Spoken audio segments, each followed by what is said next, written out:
Israel की सरजमीन नाकाबिल यकीन जोग्राफियाई पेचीदगी की सरजमीन है। मैं जैक बैक हूँ। मैं किताब मुकद्दस का जोग्राफिया दान हूँ और मैं यहाँ अर्ज़ मुकद्दस पर इन तमाम जोग्राफियाई इख्तलाफात को तलाश करने आया हूँ जो इस सरजमीन पर मौजूद हैं। और मैं किताब मुकद्दस के मौल्लम की हैसियत से यहाँ आया हूँ, क्योंकि हमारी किताब मुकद्दस और इन कहानियों को बेहतर तौर पर समझने के लिए जो सिर्फ इन जगहों पर फिट बैठती हैं जहाँ वो रूनुमा हुई हैं। तो हम एक सफर पर रवाना है जिसमें हम इस खित्ते के हर तरह के मुख्तलिफ मकामात का दौरा करेंगे।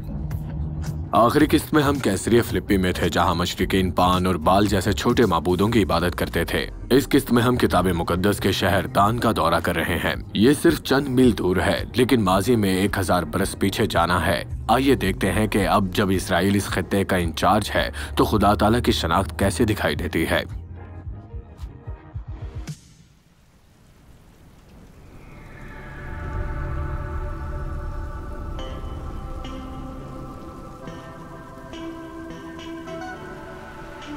बारिश के बारे में नुक्ता नज़र में फ़र्क देखना मेरे लिए हमेशा दिलचस्प होता है।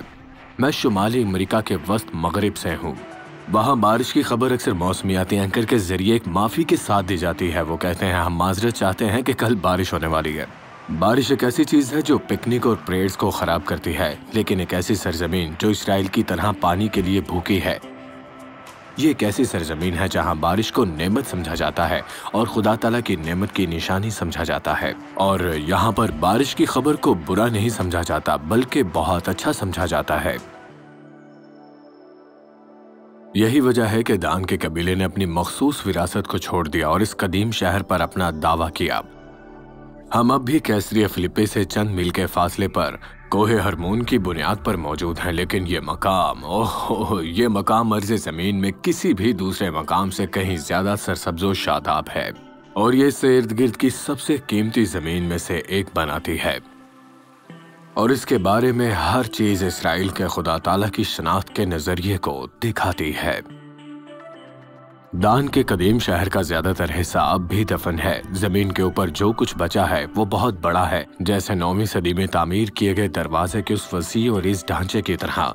ये कदीम टेक्नोलॉजी का एक दिलचस्प टुकड़ा है और ये वही है जो मैं इसराइल के आसार कदीमा के मकाम पर तलाश करने की तवक्को करता हूँ।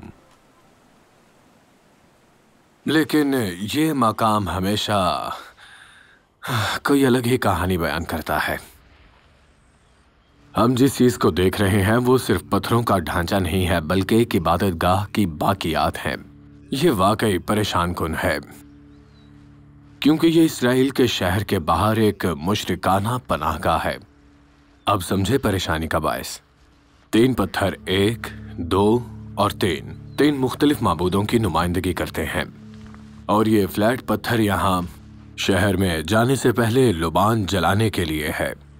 ये बहुत गैर मुतवक्के है और ये एक मसले का बायस है। बनी इसराइल बुतों की इबादत क्यों करेंगे, ना कि सच्चे खुदा ताला की? इस सवाल का जवाब देने के लिए मुझे आपको किसी से मुतारिफ करवाने और आपको कुछ दिखाने की जरूरत है।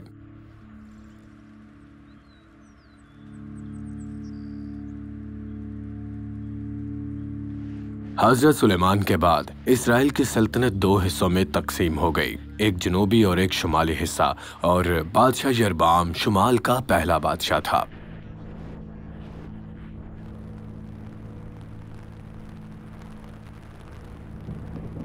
यरबाम ने सबसे पहले एक पेचीदा सल्तनत पर हुक्मरानी की।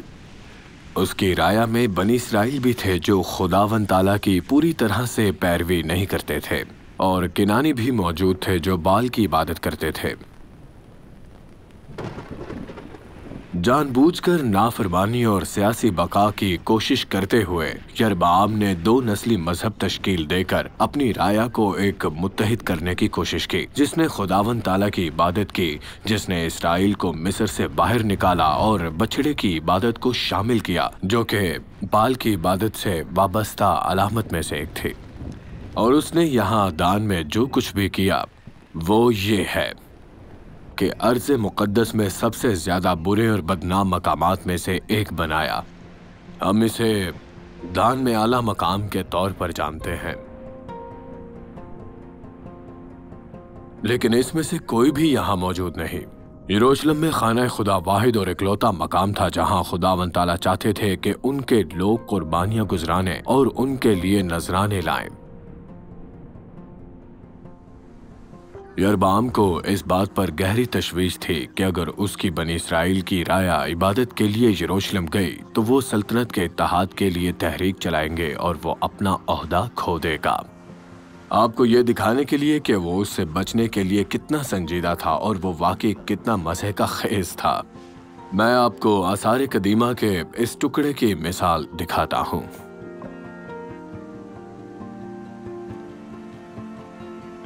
तसव्वुर करें कि अगर आप इस मकाम पर इबादत के लिए आए तो आप क्या देखेंगे। लिहाजा सबसे पहली चीज जो आप देखेंगे वो सामने की अदालत में एक 4 सींगों वाली कुर्बान गाह है, बिल्कुल इसी तरह जैसे आप यरूशलेम में देखते हैं। इसके अलावा आप सीढ़ियों के एक हिस्से पर चढ़कर खाने खुदा तक जाते हैं और ये हमें एक ऐसे मकाम पर पहुंचा देगा जो एक बार फिर यरूशलेम के खाने खुदा की तरह नजर आएगा। और आप अपनी एक आंख बंद कर एक को जरा छोटा करके देखें और अगर आप इस जगह पर सही से गौर करें तो ये बिल्कुल यरूशलेम की तरह लगता है और यही यरबाम चाहता था।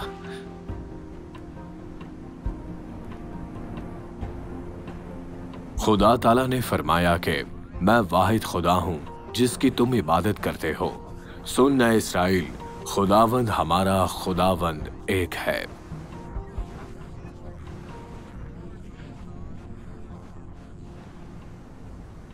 आप ये नहीं कह सकते कि खुदा एक है और एक सोने के बछड़े की भी इबादत करें।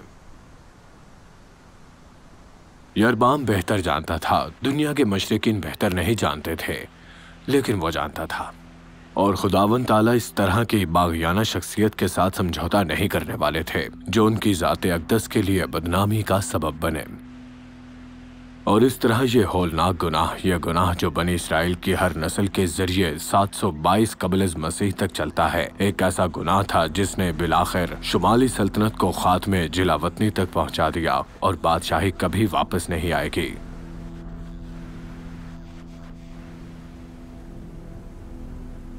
जानबूझकर नाफरमानी और कदीम इसराइल के गुनाहों ने इस सरजमीन पर एक रूहानी दाग छोड़ दिया। और अगरचे ये हजारों बरस कबल हुआ था, लेकिन इसराइल ने जो कुछ किया वो हम पर ज्यादा असरअंदाज ना हुआ। बाज़-औक़ात हम सोचते हैं कि हम बगैर खुदा के ही बेहतर हैं और इसलिए हम अपनी बादशाहतें और सल्तनतें कायम करते हैं, और ये हकीकत है कि वो कभी हमें तस्कीन नहीं दे सकती जिसकी हमें जरूरत है। लेकिन खुदा ताला ने हमें ना उस मकाम पर छोड़ा था और ना वो हमें अकेला छोड़ते हैं, क्योंकि उसकी निजात आ रही है।